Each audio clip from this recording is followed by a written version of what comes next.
Ready to begin. Carl, if you want to open up with a couple of opening statements as you head into your first game, then I'll start taking questions. Sure, absolutely. Well, welcome then to the new Pac-12 season. We're excited about getting a chance to play. It's been well documented many times already, but it's probably worth mentioning again. This pandemic has been unbelievable. Each and every day, trying to deal with the circumstances that outlay when you're trying to run a program. And I'm excited about getting a chance to play this year. I think our players are too, even with all the circumstances and ups and downs and scheduling changes and cancellations. All those different things that have occurred over the last 7 or 8 months. It's just finally just good to kind of get and do the things that you really love to do, which is coach and play the game of football. So my players here since I arrived have been tremendous. Been very, very attentive to the things that I've been trying to get conveyed to them in terms of where we need to go as a program. They've done everything that I've asked them to do. They worked extremely hard. Yes, there was no spring practice. Yes, there was, we had to solidify and make a determination of a starting quarterback. We had to do all of those things in a faster fashion than you would want. But I think a lot of us, as you guys know, through COVID and all the stuff that all of our programs in our conference have been dealing with, we've all had shortcomings in some way, shape, or form. So I can't really complain about any of those things, and I don't want to complain. I've told our players we're not going to make any excuses or, over the course of this season, we're going to go out and put our best effort and have our best game plans to go out and be successful and win some games. And it starts this weekend. And we're going to see where things end up when it's all said and done. But it's good to be able to play the game, particularly when we found out late in the summer that the conference was saying we weren't going to play. So I'm glad we reconsidered. We're going to play, and it starts this weekend. So I'm ready for questions. All right, first one's from Justin Guerriero of CU Sports Nation. Coach, good morning. Hope you're well. I was wondering if there's anything you might be able to tell us about Alex Fontenot and kind of how he's doing with his status, and maybe specifically at this point in time, if you have any indication on how long you're going to be without his services. Well, he got injured, late last week, and he's not going to be available to play. I'm not privy to talk about the circumstances of the level of the injury and things of that nature. So, but I know that he's not going to be able to play this week. He's obviously very disappointed. He was counting on himself coming back from a pretty good, sophomore year, and coming in and playing this year. And it's unfortunate, that he's dealing with, an issue, but it's not surgical, which is a good thing. So he's going to just have to heal up. And this is a short season. We're getting, no one's losing eligibility this year. So, we'll hope to, have him back at some point this year. And, and if not, then we'll have him ready to go, next in the fall. Brian Howell, Boulder Camera. Hey, Coach, I know you're excited to get going, and I'm sure you've had a range of emotions this week as you get ready for your first game. I'm curious if some of those emotions are some trepidation and maybe some fear as you go into this, as you see Wisconsin just canceled the second straight game and games canceled everywhere and cases on the rise. Is there just kind of a range of emotions for you about how to handle this and how you're going to deal with this season? It's a great question, Brian, and I mentioned that in my intro, is that, for the last 7-8 months, we have been really living day by day, given the circumstances of this pandemic and what changes are made. And we have to do these protocols and all these things that keep going on and on and on. And you're right, my thoughts have, since the Big Ten have started playing a couple of weeks ago, and yes, Wisconsin had a big win their first game, and then they haven't played the last couple of weeks. It's because just being outside your bubble, so to speak. And we just ended our camp where we had our guys in in a pretty sequestered way, trying to protect ourselves to prepare for the season. And now they're back in their normal places to live in terms of dorms and apartments. And that's the first thing that hit my brain, Brian, was how well can we keep ourselves healthy? And, was trying to tell 17 to 21-year-olds about college experience, and we've all been through college, right? So, it's hard to do. It's hard to do. But I think they understand the ramifications, given all the experience that's out there in these cases that have come about, like in Wisconsin and Florida and some other places, that, we have to really be very mindful of our actions, individually, because that it affects all of us, and me included. Because I just found out, and Dave sent me this, John Elway and, Joe Ellis at the Denver Broncos, they both came down. I think at some point in time, I might even be coming down with it, but I'm trying to be as careful as I can not to affect anybody. And I think our players are trying to learn that too. But you're right. We really have to live this season, even though there's no breaks, there's no buys, there's no substitutes for games. We got to really live it one day at a time, 1 week at a time, to try to survive this 7-game season. Good. Let's go to Lynn Harrington.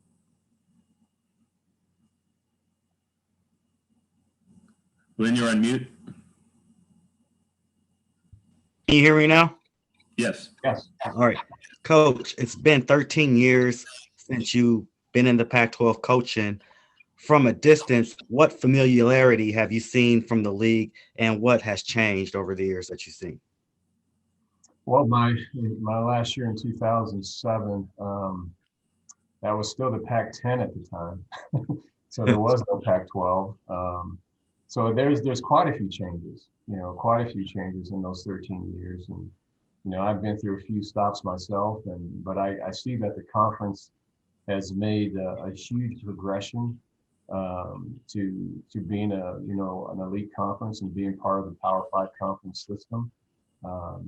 What I'm very encouraged with when I was hired here was that, we have the most minority coaches, head coaches in any conference in football.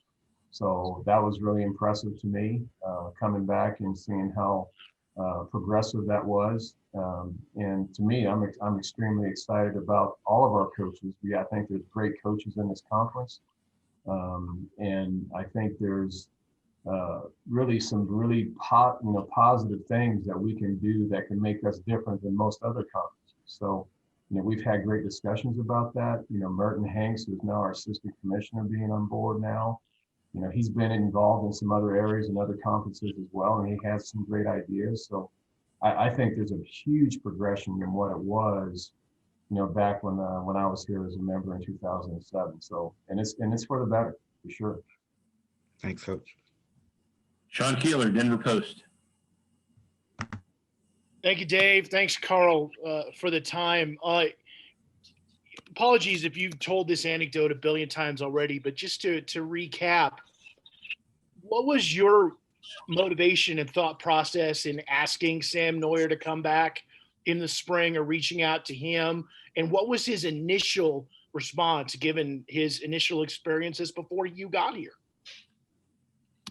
Yeah, that was an interesting discussion, Sean, because I've never met Sam before, but prior to me getting here, he was moved to play safety, on defense, the year prior in 2019. So, here he gets a call, and from a coach that's the new head coach, and he's asked him to move back to quarterback.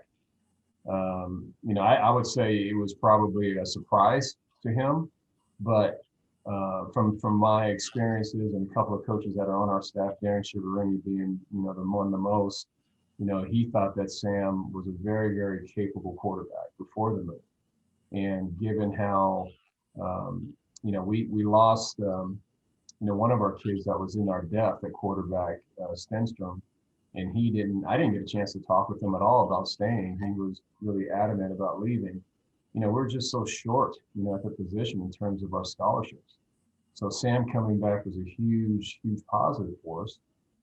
Tyler Lytle was here in the program, and then, Brendan Lewis just came in January 2020. So, we only have 3 scholarship quarterbacks in the program. So we're thin there. I think Sam understood that, so I didn't have to bring much of an argument to Sean, really. He saw that there was a chance that he can come in and compete and win the job. So it all worked out for him. Follow up from Justin Guerriero. Coach, kind of a two-parter here for you. Number one, just wondering how pleased you are with the defensive preparation you guys have been able to do, specifically for facing an upperclassman Dolther at quarterback like Dorian Thompson-Robinson. And number two, I'm curious if maybe Mike Chandler has kind of been a helping hand for you guys this week. Just maybe him being a guy who can step into a scout team role and emulate kind of some of the things that Dorian does at quarterback. Yeah, Mike Chandler, who's one of our young quarterbacks, has tried to emulate Dorian, but Dorian's a really, really good player. You know, he's a dynamic player. He's obviously a tremendous athlete. I think what's underrated that he's a very accurate thrower. You know, he throws the ball with great accuracy. He can throw the deep ball very, very well and make it seem effortless to do it. And then his escapability and what he does at playing that position is, I think he's one of the better ones in our conference for sure. You know, watching him on last year's tape and knowing that he's made another step of progression going into this year, you know, he's going to be a very, very dynamic player. I think he's going to be tough to go against. There's no question about that. So from our defensive perspective, we understand that. You know, we're going to have to, you know, play the field and, you know, the width of the field pretty well, you know, because he's going to be able to do off-schedule things, and we're going to have to make sure we're in position to make some plays, and that's going to be difficult to do, given against a player of his caliber. So, but we're forced for the challenge. We're excited about, you know, playing and, you know, proving that we've made progress from last year to this year, and we'll see how things work out, you know, on Saturday. Let's go to Jack Carlough, CU Independent. Hey, Coach. I was wondering if you could talk a little bit more about the running back group and the decision to give Jarek Broussard that #1 spot in the depth chart. Yeah, Jarek, what a great story he has been for us, because, you know, he's been a guy that's had 2 ACLs, you know, and he's missed some considerable amount of times in this short time of being here. And he came into camp and really continually got better day after day after day. Didn't miss a practice, just stayed in great health. And he had a couple of scrimmages where he just played, you know, very, very soundly and did some very efficient things as a runner. Really good in protection. You can't underestimate his size because he's strong and he's got great balance. And, you know, I'm just so, you know, I just told you guys just 30 seconds ago how this guy overcame 2 ACL and, you know, surgeries. And now he's going to start the game for us on Saturday. I'm just so excited for him, because that's a pretty tough road to overcome, you know, going through that, and plus being a skill player and really had to work hard to get into this position. So really, really excited about Jarek. He deserves it. He had the most consistency in our camp. You know, we had a good stable of backs. You know, Jaron Mangum, you know, he's a good back. He played last year. You know, Alex Fontenot, we just talked about earlier. He's not going to be able to play right now. You know, Josiah Davis, you know, those guys they got really, really good depth, young players that, you know, I think are screaming to kind of, you know, put themselves out there a little bit, make a name for themselves. So it's a young, hungry group. And it's led by, you know, I think Jaron and Jarek are really the older ones of the group, but we're sophomore, juniors right there. You know, we're a young group still. But I do like that group. They're competitive. They play hard. You know, they want to finish. You know, it's things that I think are really important for that position. Let's go to Rick Kimbrell, UCLA Rebels. You have to take, there you go. Yeah, I got it. I'm unmuted now, right? You hear me? Yep. Okay, good. Yeah, Carl, how can you take your last experience at UCLA and bring it to Colorado? And also, what's it like coming back and your first game is against not only the team you were a coach, but a team that you were a hero and a player for? What's that all about? Yeah, that's an interesting, you know, dynamic. You know, that came up when the schedule came out. There was a couple of reporters that mentioned, wasn't your first game at UCLA in 2003 against Colorado, and I was on the other sideline, and now it's 17 years later, it's flipped over doing it the other way. A lot of time has gone by, with all that. Obviously very fond of UCLA. I went to school there, and I'm excited. I'm just excited to be back playing this, coaching this game. And, I've been in the NFL for the last, 12 or so years, and it was a great experience doing that. But I was hopeful for an opportunity to come back and be a head coach again. And it's in a place that I'm very familiar with, which is, here in Boulder, Colorado. And my kids were born here. So in a lot of ways, this was going to be home for me, when my coaching career was going to end. We bought a home here and built a home. And so it was, it just worked out to be the perfect scenario for me to get a chance to come back to this place, a place that I think as an assistant coach has done a tremendous amount of wealth for me, in terms of me being coordinators or head coaching opportunities for my future. So, so it is unique. It is definitely unique. But I would tell you this, 13 years of my years at UCLA, I will never forget those years. I thought they were very good growth years for me. I thought we tried to maximize and do the things in the right fashion that was conducive to what the situation was there at the time. I had a really good coaching staff, that all of them or a lot of them have become head coaches or coordinators in the NFL or in college football. So there's a lot of really positive things from both of those experiences early on there and now here. So, but I'm excited. I'm just excited to be back in college football. I feel like I think that's where I belong, is in college football, even though I love professional football. But I like to impact young people.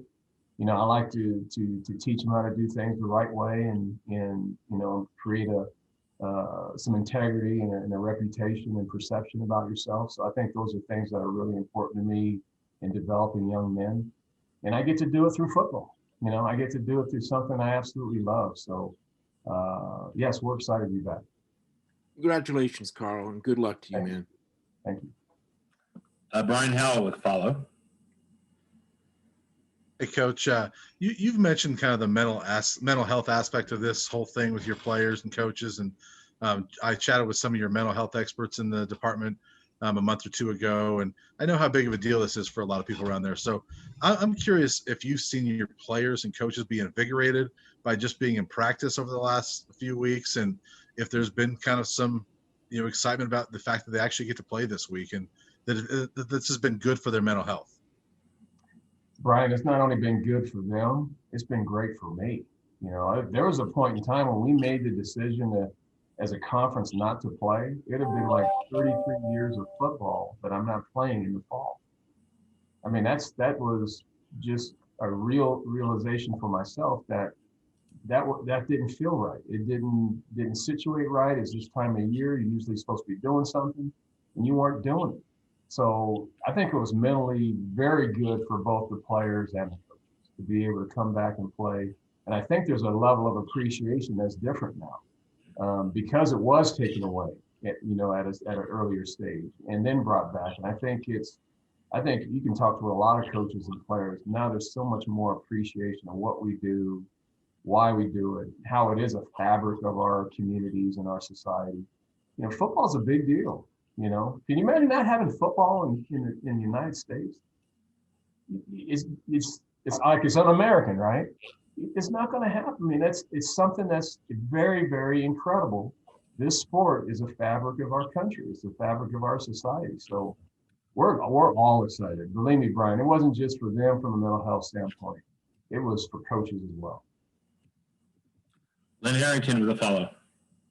All right, Coach, to follow up on what you're talking about going up against your alma mater, how motivated are your players that you're going to be going up against your alma mater? And has that increased the intensity in practice that, they want to get out there and get a win for you?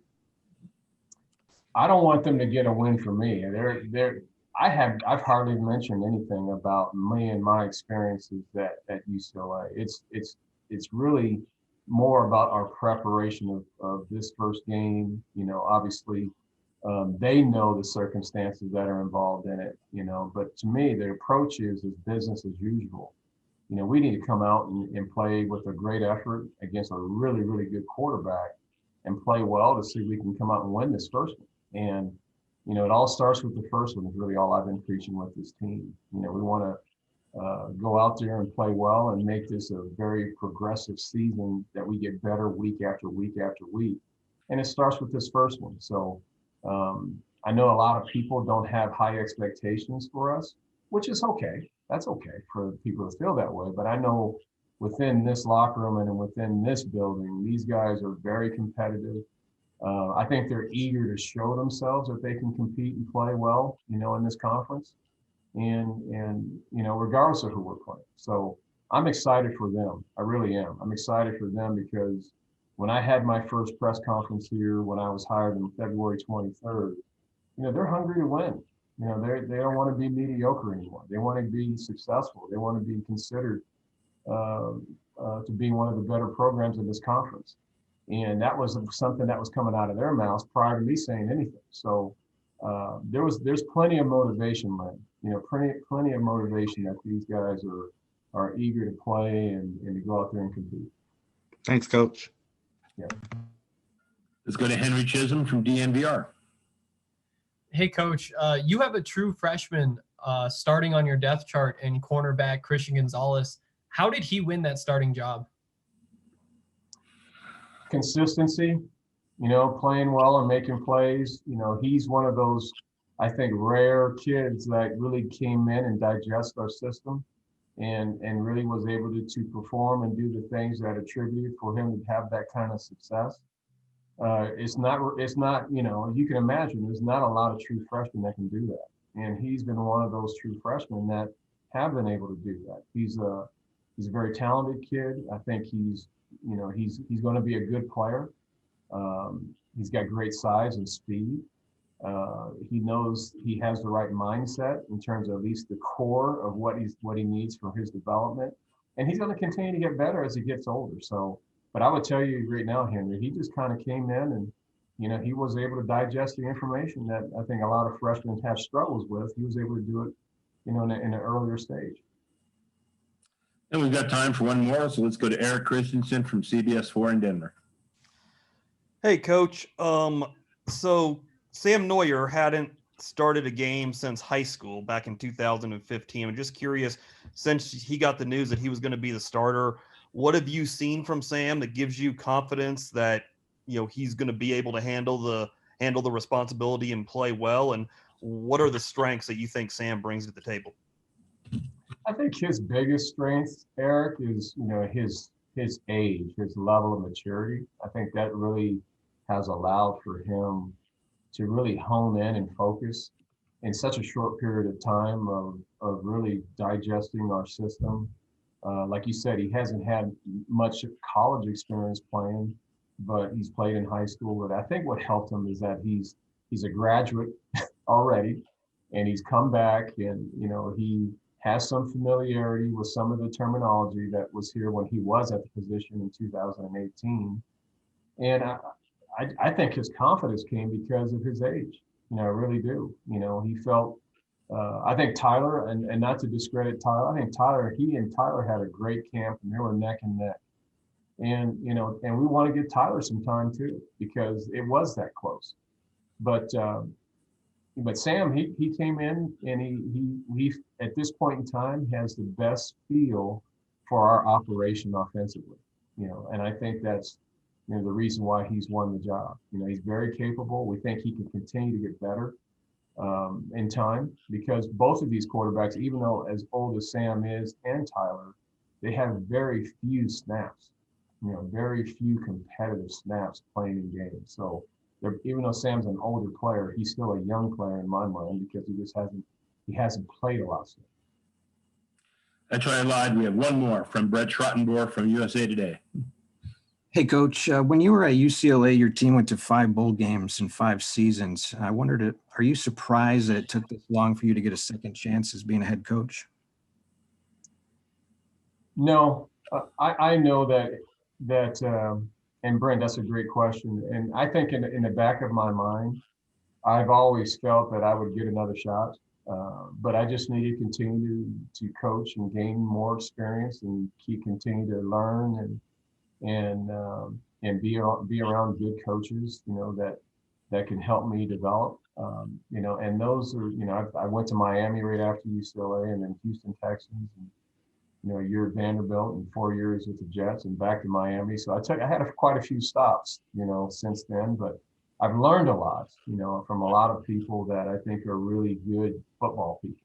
And the last being Brian Flores, who's the head coach at Miami, who, for 13 or so years was working under Belichick. And, Brian's as you guys already noticed, he's already turned that program around, and he has a great formula to doing that. And so it was great to have the blessing to be with him for a year. And he elevated me to assistant head coach prior to me taking this job. And I just was around the right people. And for this job to open up for me and, at the right time, I think it was, it was a making that was, divine, for me, but I was hoping for this chance to get back in it and do it again. But I felt that, we did the best we could that first time with what we had. And I think we can do it again, and be better at it. Thank you. Great. Well, thanks everyone for joining us today. Carl's got